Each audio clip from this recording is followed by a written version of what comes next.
अरबों ने भारत पर पहला आक्रमण कब किया था? भारत पर आक्रमण करने वाला पहला व्यक्ति दारियुज़ाई था। 516 बीसी में दारियुज़ाई ने मध्य एशिया, एरिया और बैक्ट्रिया के लिए अभियान शुरू किया और अफगानिस्तान से तक्षशिला पहुँचे। 515 बीसी में उन्होंने सिंधु नदी से घिरी भूमि पर विजय प्राप्त की। उन्होंने ज़ेरेक्सिस के बाद गद्दी संभाली। सिकंदर महान का भारतीय अभियान 326 बीसी में शुरू हुआ जब उन्होंने फारसी साम्राज्य को नष्ट कर दिया था। सेल्यूकस बाद में भारत आए जब सेल्यूसिड मौर्य युद्ध 305 बीसी में हुआ था। अफ्रीका में मानवों की उत्पत्ति का सिद्धांत पढ़ा है न? ये सिद्धांत होमो सेपियंस के विकास और प्रवास की बात करता है, परंतु इनके पहले आए द्वीपों के बारे में हम कुछ खास नहीं जानते। उनके होने के प्रमाण मिले हैं। आधुनिक मानवों में उनके अवशेष भी मिलते हैं, परंतु और कुछ नहीं। इन अफ्रीकी मानवों का पहला जत्था जो मिस्र, इसराइल और लेबनान होते हुए यूरोप को गया था, वहाँ के हिमयुग और पूर्व मानवों से प्रतिस्पर्धा के कारण लुप्त हो गया। आधुनिक मानवों में इस जत्थे के आनुवांशिक अवशेष नहीं मिलते। यूरोप में हिमयुग होने के कारण पृथ्वी आज से अलग थी। जैसे अरब और मिस्र के बीच कोई सागर नहीं था, भूमि का प्रतिशत अधिक था। इन मानवों का दूसरा जत्था एथियोपिया से ओमान, यमन होकर पारस आया। ये लोग तट के समानांतर बढ़ रहे थे। गुजरात, महाराष्ट्र के तट से होते हुए ये दक्षिण भारत तक गए और यही आगे दक्षिण पूर्व एशिया भी गए।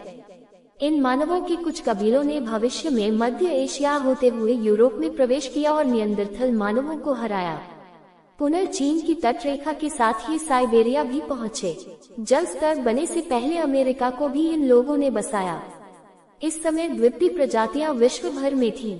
इन आक्रांत अफ्रीकी मानवों ने उनसे संबंध भी बनाए। इंसान की प्रकृति ही ऐसी है और उत्तर जीवन की प्रतिस्पर्धा में विजयी भी हुए। अब चूंकि इनसे पहले के मानवों के बारे में हम अज्ञ हैं, इससे पुराने आक्रमण की विवेचना करना अभी असंभव है। प्राचीन भारतीय इतिहास में होने वाले विदेशी आक्रमण। भारत के विभिन्न राज्यों के बीच राजनीतिक एकता के अभाव ने भारत में विदेशी आक्रमणकारियों को आक्रमण करने और लूट खसोट करने के लिए प्रेरित किया। भारत पर पहला आक्रमण विदेशी आक्रमण करने वाले पर्शियन या ईरानी थे।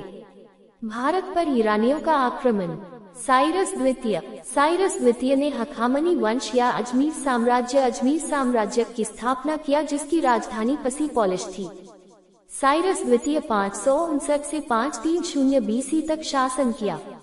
उन्होंने ज़ेड्रोसिया के रेगिस्तान होते भारत पर आक्रमण किया। इसकी जानकारी टेसियस, स्ट्रबो और एलियन के लेखों से मिलती है। रोमन लेखक प्लिनी के अनुसार साइरस कपीसा नगरी को नष्ट किया और सिंधु और काबुल के बीच बसी जनजाति अष्टक और अश्वक को परास्त किया। साइरस द्वितीय का प्रभाव हिंद महासागर तक फैला था।